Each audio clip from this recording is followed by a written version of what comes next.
की बड़ी खबर आपको बता रहे हैं। सोशल मीडिया पर साझा की खौफनाक तस्वीरें, जहां ईरानी जहाजों को डुबाने का दावा किया गया। ओबामा बाइडेन पर भी निशाना साधा गया। जी हां, पूर्व राष्ट्रपति, ये दोनों अमेरिका के राष्ट्रपति डोनाल्ड ट्रंप ने एक बार फिर से ईरान के खिलाफ बेहद आक्रामक रुख अपनाया है। सोशल मीडिया पर कई तस्वीरें और एआई जनरेटेड इमेज साझा उन्होंने की है ईरान को डराने के लिए। इन पोस्ट में ट्रंप ने ईरानी जहाजों को निशाना बनाते हुए दावा किया कि उनके नेतृत्व में ईरान के 159 जहाजों को समुद्र में डुबो दिया गया था। ट्रंप ने खौफनाक सैन्य विमान की तस्वीर भी साझा की, जिसे कई विश्लेषक ईरान का सीधी चेतावनी के तौर पर देख रहे हैं। अपनी पोस्ट में ट्रंप ने पूर्व अमेरिकी राष्ट्रपति बराक ओबामा और जो बाइडेन के कार्यकाल पर भी तंज कसा है और उन्होंने कहा कि उनकी नीतियों ने तो ईरान को मजबूत होने का मौका दिया, जबकि उनकी सरकार ने तेहरान पर दबाव बनाकर रखा था। ट्रंप की इन पोस्ट के बाद इंटरनेशनल लेवल पर नई बहस दर्शकों छिड़ गई है।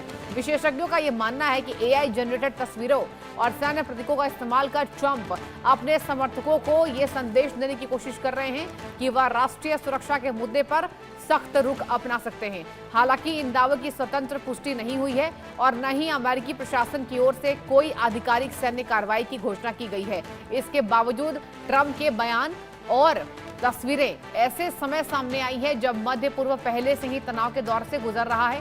ऐसे में उनकी पोस्ट ने क्षेत्रीय सुरक्षा और अमेरिका ईरान संबंधों को लेकर नई चर्चाओं को जन्म दे दिया है। अब दुनिया की निगाहें इस बात पर टिकी होंगी कि क्या ये केवल राजनीतिक संदेश है या फिर आने वाले समय में अमेरिका और ईरान के बीच तनाव का नया अध्याय जो है वो खुलकर सामने आने वाला है। हालांकि ट्रंप ने ये कहा कि हमने ईरान की बात मान ली और फिर से हमारी साझेदारी है। आपको मैं ये ताज़ा बयान बता रही हूँ, लेकिन ये ट्रंप हैं, ये सेकंड अपने बयान बदलते हैं, अपना मिजाज बदलते हैं, अपना मूड बदल लेते हैं।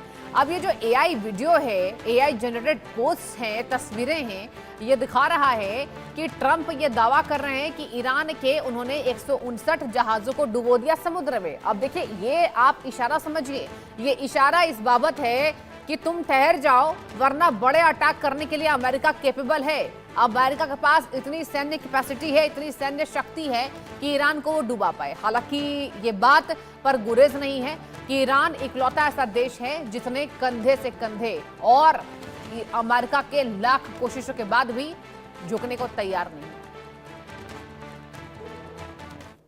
और ईरान पर बड़े हमले की तैयारी में अमेरिका। जी हां, इजराइल ने बढ़ा दिया अलर्ट लेवल। N12 की रिपोर्ट से हलचल बढ़ गई है। मिडिल ईस्ट में एक बार फिर से टेंशन चरम पर।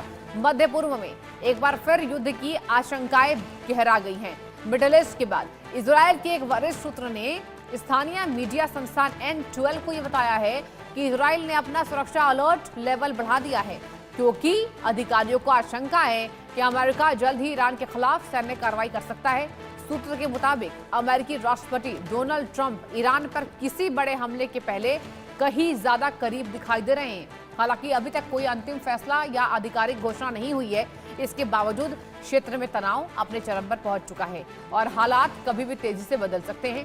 इजरायली सुरक्षा एजेंसियां संभावित क्षेत्रीय प्रतिक्रिया और जवाबी हमलों को ध्यान में रखते हुए सतर्कता बढ़ा रही है। माना यह भी जा रहा है कि अगर अमेरिका ईरान के खिलाफ कोई बड़ा कदम उठाता है तो उसका असर केवल ईरान तक सीमित नहीं रहेगा, बल्कि पूरे मध्य पूर्व में सुरक्षा हालात जो है वो बिगड़ सकते हैं। दर्शकों, इस बीच तेहरान की ओर से भी लगातार बड़े बयान सामने आ रहे हैं, कड़े बयान आ रहे हैं, जिससे हालात और संवेदनशील हो गए हैं।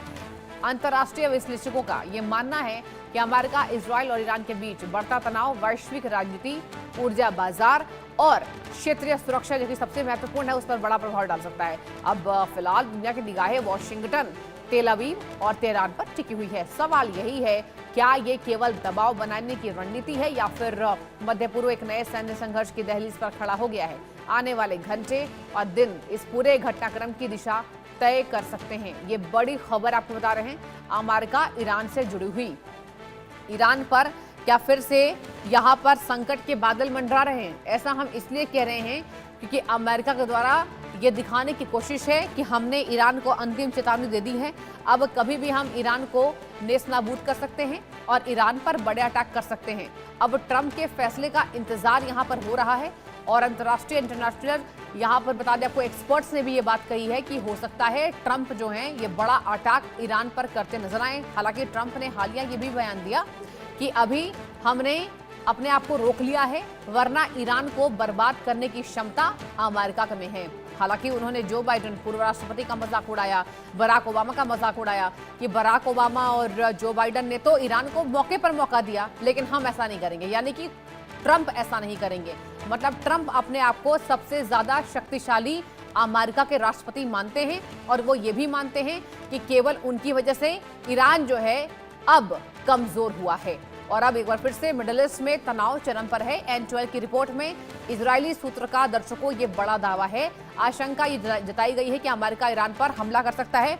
यानी कि इंतजार अब इस बाबत कि क्या वाकई वॉशिंगटन और तेल अवीव मिलकर तेहरान पर अटैक करेंगे, या फिर एक बार फिर से ट्रंप की ये खुली धमकी है, या फिर ट्रंप डराने की रणनीति पर खरे उतर रहे हैं, जैसा कि ट्रंप का नेचर है, जैसा कि ट्रंप का रवैया है। अब ट्रंप के फैसले का इंतजार लगातार की जा रही है। वैश्विक स्तर पर इस घटनाक्रम पर करीबी नजर बनाकर रखी गई है और N12 की रिपोर्ट ये बता रही है कि तेल अवीव कुछ बड़ा करने वाला है, यानी कि इजराइल।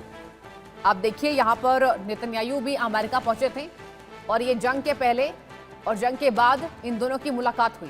बीच में जब भी मिडिल ईस्ट में तनाव चला, जब तेहरान को बर्बाद करने पर अमेरिका तुला, तब तक नेतन्याहू अमेरिका नहीं गए थे। और यहां रुकते एक छोटे से ब्रेक के लिए जल्द हाजिर होंगे। आप देखते